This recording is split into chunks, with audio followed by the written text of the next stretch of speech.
It's been called the million-mile engine, the last of the bulletproof diesels, the gold standard that every Power Stroke since has failed to live up to. But how good was the 7.3-liter Power Stroke actually? Not the rose-colored glasses version from internet forums. Not the horror stories from that one guy who couldn't keep his running. The truth. Because while thousands of these engines are still hauling loads 2 decades later, not everything about Ford's first Power Stroke was perfect. Today we're separating fact from fiction on what might be the most legendary diesel engine ever put in a pickup truck. Back in 1994, diesel trucks were work vehicles, not the luxury appointed status symbols they've become today. Ford needed something better than their aging 7.3-liter IDI, and Navistar delivered with the first Power Stroke mid-year in 1994. The timing couldn't have been better. As trucks were evolving from pure utility to daily drivers, the Power Stroke offered something the competition couldn't match. Let's break down what made these engines tick, literally and figuratively. From 94.5 to 97, the first generation 7.3 came in what enthusiasts call the OBS, or old body style trucks. These early Power Strokes featured a fixed geometry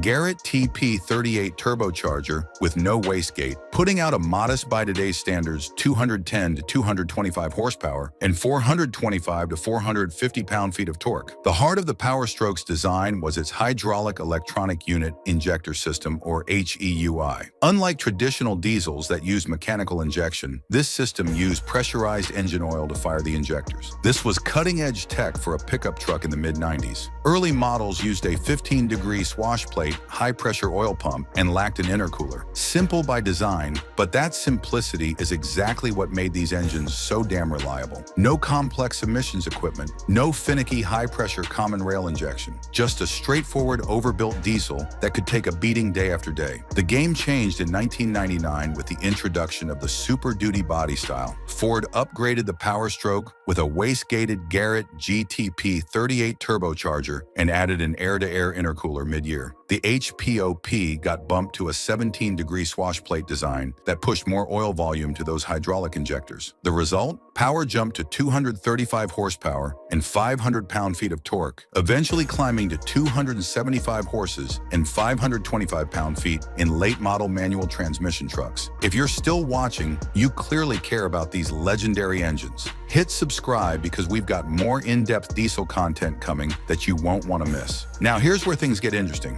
In 2001, Ford made a change that still divides the Power Stroke community. They started using powdered metal connecting rods instead of the forged steel rods in earlier engines. For stock applications, most owners never notice the difference, but push serious power through a tuned 7.3 with those powder metal rods, and you're playing with fire. The frustrating part? You can't tell which rods you have without checking the engine serial number or using a borescope. Some 2001 to 2003 engines still got the stronger forged rods as Ford used up inventory. Let's talk real-world performance. Stock for stock, the 7.3 wasn't winning any drag races. Even the later 275 horsepower versions feel downright sluggish compared to modern diesels pushing 400-plus horsepower and 1,000-plus pound-feet of torque. But that wasn't the point. These engines were built when reliability trumped bragging rights.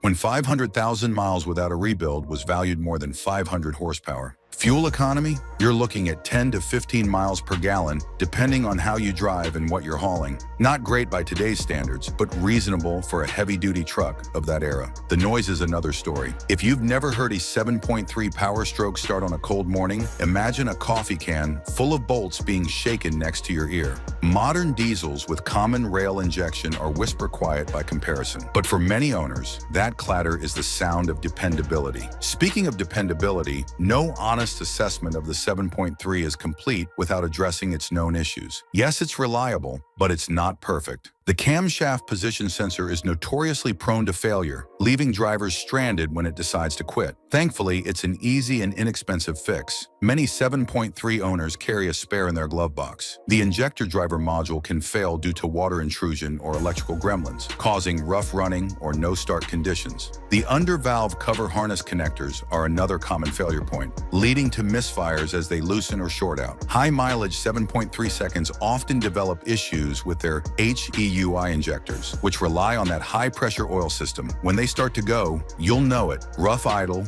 poor starting, and white smoke are the telltale signs. The transmission is another consideration. Early trucks came with the E40D automatic, which wasn't exactly known for robustness under heavy use. Later models got the improved 4R100, while manual transmission enthusiasts enjoyed the nearly bulletproof ZF offerings. What makes the 7.3 truly special isn't just what it is, it's when it existed. This engine came from the sweet spot in diesel truck history. After fuel injection made diesels livable for everyday use, but before emissions equipment made them complicated and expensive to maintain. The 7.3 Power Stroke doesn't need modern gimmicks like exhaust brakes, DEF fluid, or diesel particulate filters. It doesn't have multiple piezoelectric injectors per cylinder firing at precisely timed intervals. It's just a solid, overbuilt workhorse that keeps going long after more sophisticated designs have visited the scrapyard. That's also why these trucks command such a premium on the used market. A clean, well-maintained 7.3 Super Duty can sell for prices that seem absurd for a 20-plus-year-old truck. But buyers aren't paying for cutting-edge technology or luxury features. They're paying for the peace of mind that comes with an engine designed to outlast the truck it's installed in. So was the 7.3 Power Stroke actually good? The verdict is clear. Despite its flaws, this engine earned its legendary status through sheer durability and mechanical simplicity in an era before emissions equipment complicated everything. The 7.3 Power Stroke wasn't just good, it was the benchmark that defined what a diesel truck engine should be. If you enjoyed this deep dive into one of America's most iconic diesel engines, you need to check out my video, 20 Most Reliable American Car Engines from the 20th Century, where I break down even more power plants that defined an era of automotive excellence. I guarantee you'll find at least 5 engines on that list that you've either owned or wish you had.